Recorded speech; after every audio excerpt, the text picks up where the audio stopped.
couple things I want to hit that I didn't get a chance to make a video on during, I guess, basically this weekend. Busch put out an interesting tweet that a few people caught. I'm gonna hold it up, maybe you guys can see it, but he said, "Heard today is my day, refired, not retired." And this was the tweet right here. Yeah, so that's the picture or whatever that he tweeted out with that. So that was really interesting as to what he meant by refired, not retired. A lot of people speculating, especially on the second half of that, where he says he's not retired. Does that mean he is going to jump in the number 67 for, of course, 2311 or something like that? So that was definitely a very interesting tweet. Of course, the other thing breaking, or not breaking or whatever, but Rajah Caruth wins his first race. He becomes only, I think, the third African-American,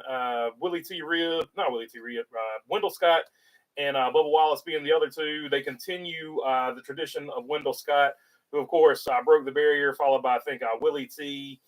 And then Bill Lester was in there. And then, of course, Bubba and Rajah getting wins. So there you go. Good for him. And also the interesting thing about him, he's like a really good story because him and his dad, I always love it when he's in the news because they had the best plan ever.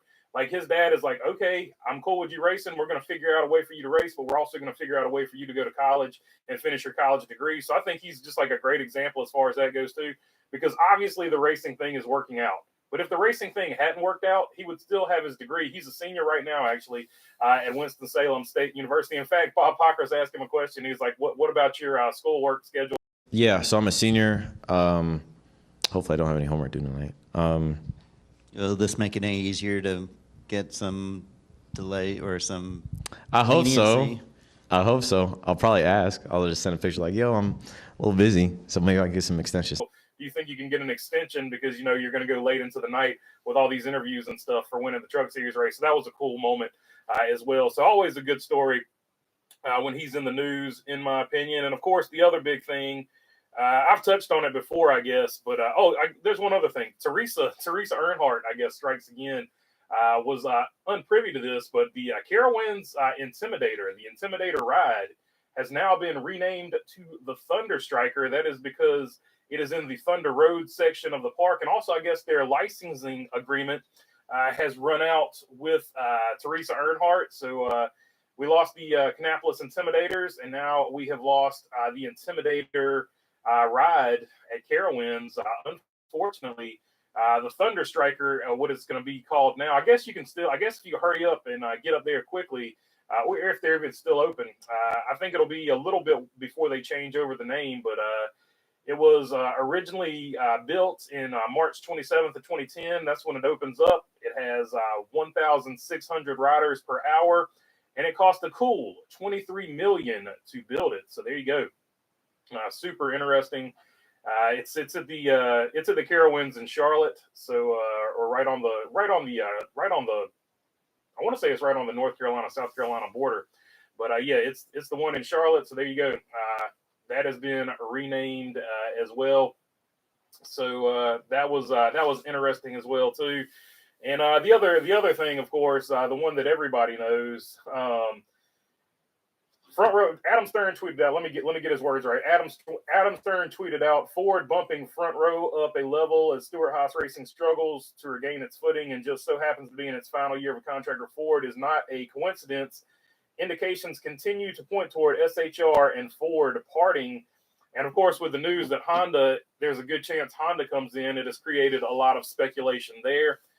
But however, let me throw a little bit of cold water on the Honda SHR talk because let's see, Brian Murphy tweeted out in response to Adam Stern, Honda would be a fantastic addition for NASCAR and its fans. Remember, the deadline for NASCAR Cup Series OEM body approval process is September 1st.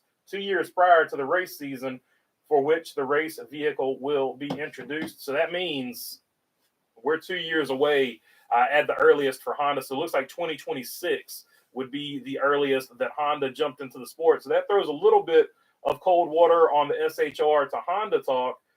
But does SHR convince Dodge to come in? Dodge's process would be equally as long, but Dodge already has the motor built. So, you can sort of factor some other stuff in that way too. But what it strengthens is SHR to Chevrolet. And if SHR goes to Chevrolet, there's always been this rumor out here that Dale Jr. buys into SHR. Does it become Dale Jr., Tony Stewart Racing or Haas Racing, whatever it would be named.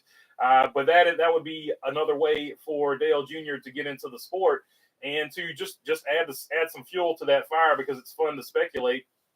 Look at all the JRM people that are already over there at Stewart-Haas Racing. I mean, you've got Josh Berry, you've got Noah Gregson, you've got several people from infrastructure perspectives, like crew chiefs and stuff like that. You've got several of them that have gone over there as well. So just add some fuel to that fire that this might be Dale Jr.'s angle or way into the Cup Series.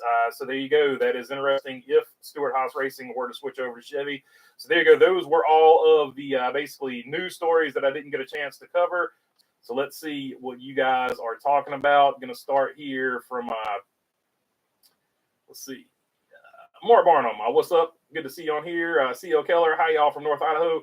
Good morning, Bumblebee, Mark, One Wise Guy, and Baloney Burger. Good to see you as always, Cassandra. Mark Barnum saying, what's up? One Wise Guy, I'm wondering if Teresa will ever let go of the number 8, or at least that font of the number 8. I don't think so, because she's still holding on to the Intimidator nickname that they trademarked. Like I said, the Kannapolis Intimidators were sort of caught up in that too. They didn't want to get into a rights issue over the name, so they changed it to the Cannonballers. Although the little guy does still have like a little mustache, and it is a cool hat. So there you go. I need to get up there and watch a baseball game of the Cannonballers and the Burlington Sock Puppets. I need to check them out too. Who else likes minor league baseball? It's always fun. Savannah Bananas probably put on the best show. I need to check them out too. What's up, BB and everyone? Joey should go after Hamburger Helper for a sponsorship to get that glove. What's up, T-Van?